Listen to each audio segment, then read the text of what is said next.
बच्चों आज हम पढ़ेंगे drug and cosmetic act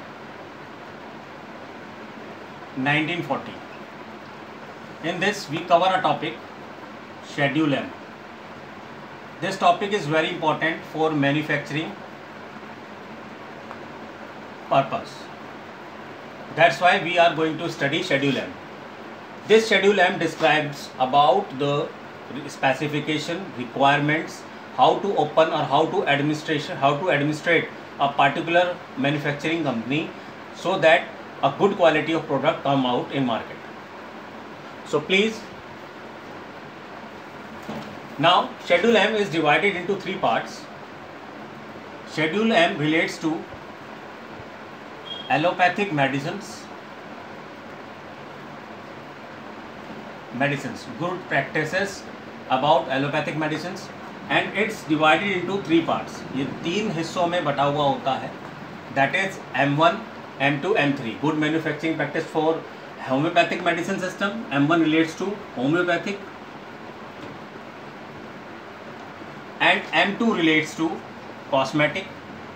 cosmetic दवाइयाँ जो बनाई जाती हैं वो इसके स्टैंडर्ड को फॉलो करते हैं.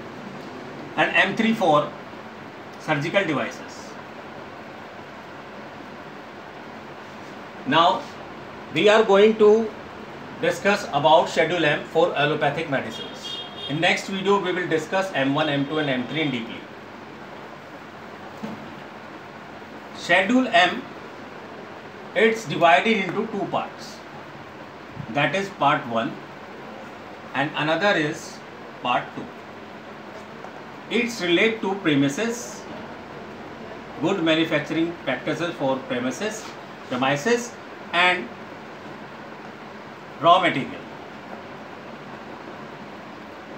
And this relates to, ये इसका संबंध होता है for machinery, specification on machinery and area.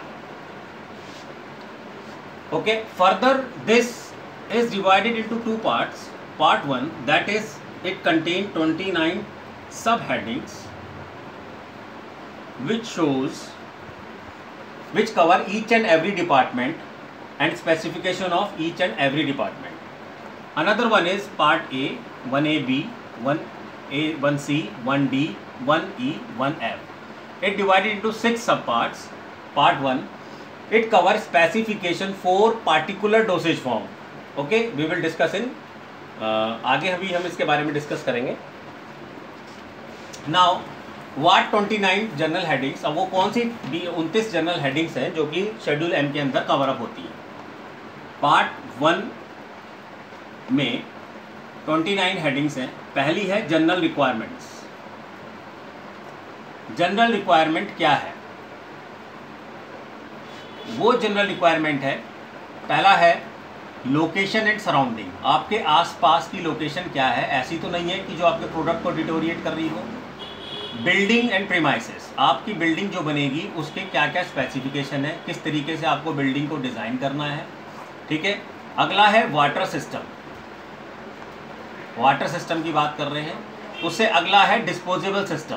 किस तरीके का पानी आपको यूज़ करना है मैन्युफैक्चरिंग में. डिस्पोजेबल सिस्टम में किस तरीके की आपको किस तरीके से वेस्ट को बाहर निकालना है, ये हमें उसके अंदर पढ़ना होता है. ठीक है. दूसरा पॉइंट है इसके अंदर कि वेयर हाउस का आपका एरिया कैसा है. वेयर हाउसिंग में जो आपको बनाना है स्टोर, उसमें आपको क्या क्या चीज़ें ध्यान रखनी है. फिर है इसके अंदर एंसिलरी एरिया, प्रोडक्शन एरिया,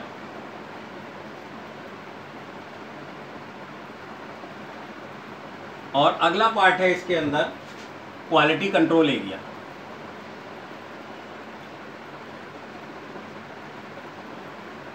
छठा हेडिंग जो है इसके अंदर दी गई है वो पर्सनल. सातवीं हेडिंग दी गई है हेल्थ से रिलेटेड, सैनिटेशन से रिलेटेड वर्कर के. ये पार्ट जो है वर्कर से रिलेट करता है. ठीक है. 7th part.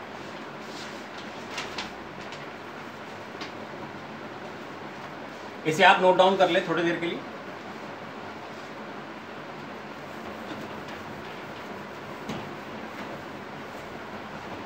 अब 8th पार्ट है।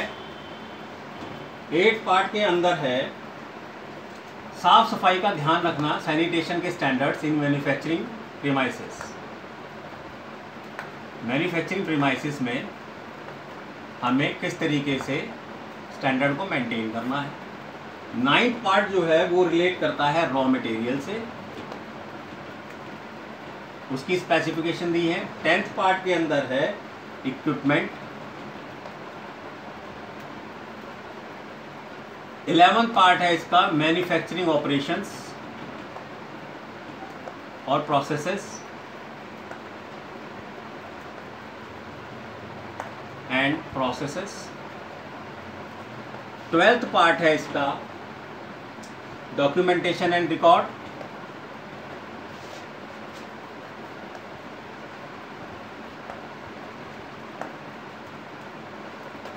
13th पार्ट है इसका label and other printed material.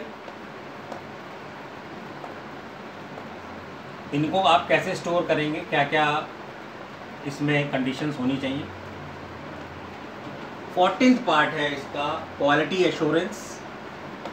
Quality assurance से डील करता है इस विभाग से। 15th पार्ट है इसका self inspection and quality audit. ये सब क्वालिटी मैनेजमेंट सिस्टम के पार्ट हैं। ऑडिट कि आप किस तरीके से अपने किए हुए काम को कैसे इंस्पेक्ट करते हैं, सेल्फ इंस्पेक्शन, कहीं कोई प्रॉब्लम तो नहीं हो रही। फिर है quality control system. Quality control system 17th part है स्पेसिफिकेशन के बारे में दिया गया है, रॉ मटेरियल, पैकिंग मटेरियल की क्या स्पेसिफिकेशन है। 18th पार्ट है इसके अंदर master formula record. Master formula record वो होता है जिसके अंदर कोई भी फॉर्मुलेशन आप बना रहे हो उसका पूरा प्रोसेस लिखा होता है कि कब कब बैच में आपने कितना सामान तोला है, कितना कितना सामान से आप इसे बना रहे हैं। इसे आप नोट डाउन कर लीजिए।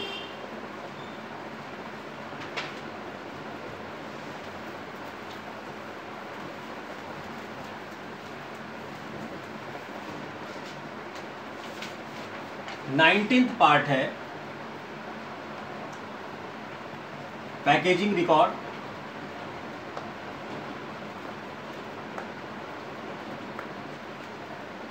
20th पार्ट है बैच पैकिंग रिकॉर्ड के बारे में बात कर रहे हैं। 20th one BMR batch manufacturing record के बारे में बात कर रहे हैं। 22 हम जो बात करेंगे वो SOPs के बारे में है कि किस तरीके से आपको SOPs बनानी होती हैं, क्या स्टैंडर्ड है और किस किस विभाग में SOPs की ज़रूरत होती है।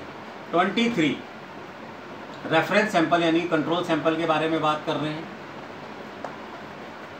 कि जो आप प्रोडक्ट बना रहे हैं उसके कंट्रोल सैंपल रखे जाते हैं। 24 रिकवरीज के बारे में, रीप्रोसेसिंग और रिकवरीज के बारे में, रिकवरीज एंड रीप्रोसेसिंग। 25 जो है डिस्ट्रीब्यूशन रिकॉर्ड है।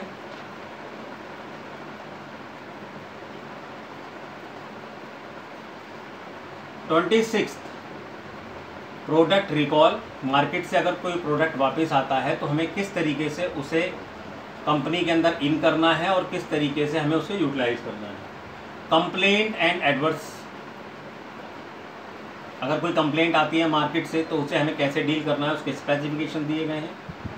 28 है हमारे लिए साइट मास्टर फाइल। इसके अंदर सारा कुछ कंपनी का डिटेल लिखा हुआ होता है कि कौन सी कंपनी किस तरीके से मेंटेन रहेगी और किस तरीके से वो काम करेगी। ठीक है, ये कुछ ऐसे 28 मैंने आपको दिए हैं। ठीक है, ये सारे कंप्राइजेस करते हैं। अगर आप इसे ध्यान से देखेंगे तो सब ये क्वालिटी मैनेजमेंट सिस्टम है कि किस तरीके से मैनेज किया जाता है। ठीक है, अब हम बात करेंगे उन टॉपिक्स की, अब हम बात करेंगे उन पार्ट्स की जो स्पेसिफिकेशंस दिए गए हैं। वो कौन कौन से पार्ट्स हैं?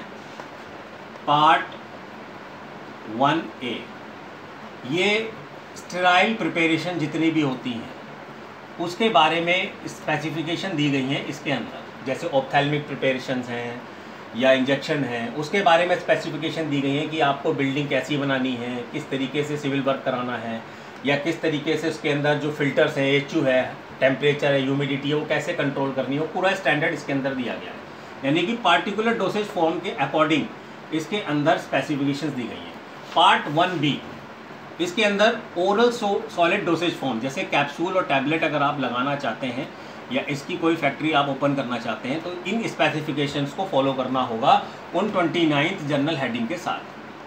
पार्ट 1C ये जो है रिलेट करता है सिरप, एलिक्सर्स जो हमारे ओरल से लिक्विड फॉर्म की है, लिक्विड फॉर्म को ये फॉलो करता है। पार्ट 1C इसमें स्पेसिफिकेशन दी गई है। पार्ट 1D के अंदर सारी एक्सटर्नल प्रिपरेशंस, जितनी भी एक्सटर्नल प्रिपरेशन है उनके बारे में बात किया गया है, उसकी स्पेसिफिकेशंस दी गई हैं। एक्सटर्नल प्रिपरेशन में जैसे आपके इमल्शन, सॉल्यूशन, ऑइंटमेंट, किस तरीके से हमें अगर वो उसकी फैक्ट्री लगानी है तो हमें क्या क्या सिविल वर्क में स्पेसिफिकेशन में हमें देखना है। पार्ट 1E जो है ये बात करता है